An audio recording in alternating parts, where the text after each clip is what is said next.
Bonjour mes chers frères et sœurs. Bientôt nous allons fêter l'Assomption de la Vierge Marie et un ami m'a suggéré une très bonne idée, celle de nous préparer ensemble à cette fête durant 9 jours à partir d'aujourd'hui. Donc je vous propose que tous les jours nous méditions un passage du livre du ciel sur le sujet de l'Assomption et de la Vierge Marie que Luisa Picaretta, la petite fille de la divine volonté, a reçu par le Seigneur. Le but, c'est vraiment que nous vivions cet événement différemment cette année, que nous découvrions réellement ce qu'est l'Assomption de la Vierge Marie. Et quoi de mieux pour ça que de se laisser enseigner par le Seigneur lui-même et par la Vierge elle-même. Je vous donne donc rendez-vous tous les matins sur cette chaîne YouTube à 6h, donc heure française. Voilà où je posterai la vidéo du jour, ce qui vous laissera le temps de regarder la vidéo et de bien méditer l'écrit pendant la journée. Eh bien c'est parti, sans tarder, plongeons-nous dans la divine volonté et dans les bras de notre Maman du ciel. Au nom du Père, du Fils et du Saint-Esprit. Amen. Seigneur, Maman Marie, je me confie à vous pour vous laisser toute la place dans cette vidéo. Je vous demande vraiment la grâce que durant ces 9 jours, nous puissions avoir un plus grand amour pour vous et que la divine volonté puisse vraiment régner et grandir en nous. Nous vous confions également toute notre journée pour que tous nos actes soient faits dans la divine volonté. Alors, le premier passage que j'ai trouvé pour notre premier jour se trouve dans le tome 18 au 15 août 1925. Vous allez voir, ça nous plonge tout de suite dans cette immensité qui est la fête de l'Assomption. Et le titre de ce texte, c'est « La fête de l'Assomption devrait être appelée la fête de la divine volonté ». Avant de commencer à lire ce passage, je vous propose que nous invoquions le Saint-Esprit. Viens, Esprit Saint, viens par la puissante intercession du cœur immaculé de Marie, ton épouse bien-aimée. Viens Seigneur disposer nos cœurs pour recevoir cet enseignement, l'accueillir et que cela puisse faire grandir en nous la vie de la divine volonté. Alors je commence. Luisa. Je me suis mise à réfléchir sur la fête de l'Assomption de ma céleste maman. D'un ton tendre et touchant, mon doux Jésus me dit « Ma fille, le vrai nom de cette fête devrait être fête de la divine volonté. C'est la volonté humaine qui ferma le ciel, brisa les liens avec le Créateur, ouvrit la porte à la misère et aux souffrances, et mit fin à la fête céleste dont la créature devait jouir. Ma maman reine, en accomplissant sans cesse la volonté de l'Éternel, on peut dire que sa vie n'était que divine volonté, ouvrit les cieux et rétablit au ciel les festivités avec les créatures. À chaque acte qu'elle faisait dans la volonté suprême, c'était fête au ciel, des soleils se formaient pour orner cette fête, et des mélodies se créaient pour enchanter la Jérusalem céleste. Ça nous laisse un peu entrevoir la beauté de la Vierge Marie, la beauté de sa vie, elle qui n'a jamais fait sa propre volonté. La véritable cause de ces fêtes était l'éternel vouloir opérant en ma céleste maman. Cette volonté opérait en elle des prodiges qui étonnaient le ciel et la terre, l'enchaînaient à l'éternel avec des liens d'amour indissolubles et ravissaient le Verbe dans le sein même de sa mère. Enchantés, les anges répétaient « D'où viennent une telle gloire, un tel honneur, une telle grandeur et tant de prodiges chez cette créature.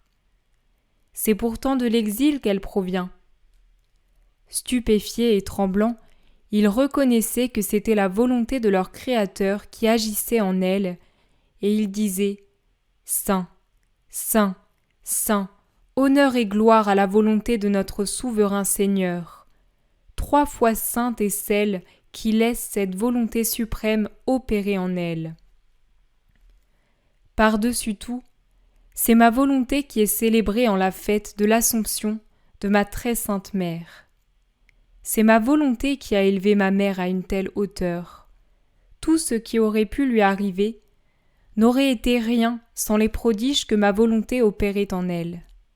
C'est ma volonté qui lui a conféré la fécondité divine et a fait d'elle la mère du Verbe. C'est ma volonté qui l'a fait embrasser toutes les créatures, devenir la mère de tous et aimer chacun d'un amour maternel divin. C'est ma volonté qui l'a faite reine de toutes les créatures. Je ne sais pas pour vous, mais personnellement, avant de découvrir la divine volonté, la Vierge Marie était vraiment pour moi un mystère. Je ne comprenais pas sa sainteté. L'Église nous a enseigné qu'elle était notre maman, mais je trouvais sa sainteté tellement immense que d'une certaine manière, pour moi, elle était inaccessible, cette maman, et je ne comprenais pas. Et avec la divine volonté, tout s'éclaire, et c'est vrai que ce passage est très lumineux parce que, précisément, Jésus nous explique pourquoi la Vierge est si belle. C'est la divine volonté qui est la source de toutes ses vertus, de toute sa beauté, de tous ses prodiges, de son amour maternel qui est un amour divin. Et c'est pour ça aussi que la Vierge Marie, elle peut vraiment rejoindre toutes les créatures d'Adam jusqu'au dernier homme, parce que dans la divine volonté, il n'y a pas de temps, c'est l'éternel présent. Je continue le texte. Quand ma mère est arrivée au ciel au jour de l'Assomption, ma volonté fut grandement honorée et glorifiée pour l'ensemble de la création, et une grande fête, qui n'a cessé depuis, débuta dans le ciel. Bien que le ciel avait déjà été ouvert par moi, et que de nombreux saints s'y trouvaient déjà, c'est quand la Reine céleste, ma bien-aimée mère, arriva au ciel, que commença cette grande fête de ma volonté. Ma mère fut la cause première de cette fête, elle en qui ma volonté avait accompli tant de prodiges et qui l'avait si parfaitement observée pendant toute sa vie terrestre. Je pense que de l'autre côté, on aura vraiment des surprises devant la beauté, la grandeur de la Vierge Marie. Oh, comme tout le ciel louangea la volonté éternelle, quand parut au milieu de la cour céleste cette sublime reine, tout auréolée de la lumière du soleil, de la divine volonté. On la vit toute parée de la puissance du suprême fiat, puisqu'il n'y avait pas un seul battement de son cœur sur lequel ce fiat n'était imprimé. Étonnés, tous les êtres célestes la regardaient en disant « Monte, monte encore plus haut. Il est juste que celle qui a tant honoré le suprême fiat par lequel nous nous trouvons nous-mêmes dans la patrie céleste ait le trône le plus élevé et qu'elle soit notre reine. Le plus grand honneur qu'elle reçut ce jour-là fut que la divine volonté était honorée par elle. »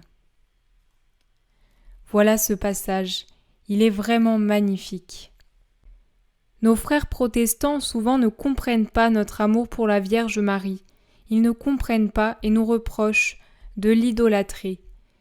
En fait, ce qu'ils ne supportent pas, c'est que nous puissions dire qu'une créature est sainte alors que seul Dieu est saint. Mais justement, ce qui est magnifique, c'est qu'en fait la Vierge Marie, elle n'est pas sainte par elle-même, mais elle est sainte par la divine volonté. Et c'est extraordinaire de penser qu'aujourd'hui, tous, nous sommes appelés à vivre dans cette divine volonté pour acquérir la même sainteté que la Vierge, cette sainteté divine qui n'est autre que la sainteté de Dieu lui-même. Oui, je sais, c'est fou, mais c'est pas moi qui le dis, c'est Jésus dans le livre du ciel. C'est fou, quelle lumière, quelle compréhension. On peut à présent comprendre pourquoi la Vierge est aussi belle, c'est vraiment magnifique. C'est vraiment l'accomplissement de la demande de Jésus dans l'Évangile « Soyez saints, comme votre Père céleste est saint ». Bien, confions-nous à notre Maman du ciel en ce premier jour. Maman Marie, nous te donnons toute notre âme, notre corps, tout ce que nous sommes, tout notre être. Viens nous travailler. Viens nous obtenir cette même sainteté que toi, la sainteté dans la divine volonté. Nous te confions toutes les personnes qui ne te reconnaissent pas encore comme leur mère. Voilà, viens leur montrer à quel point tu les aimes et tu es la mère de tous. Merci Seigneur pour ce passage magnifique. Merci à tous d'avoir médité ce passage avec moi. Je vous le mettrai, le passage, dans la description sous la vidéo pour que vous puissiez revenir dessus et voilà, vraiment essayer de le méditer, de rentrer en profondeur dans ce passage pour ce premier jour. Je vous souhaite une très belle journée dans la divine volonté et je vous dis à demain pour notre deuxième jour. Soyez bénis.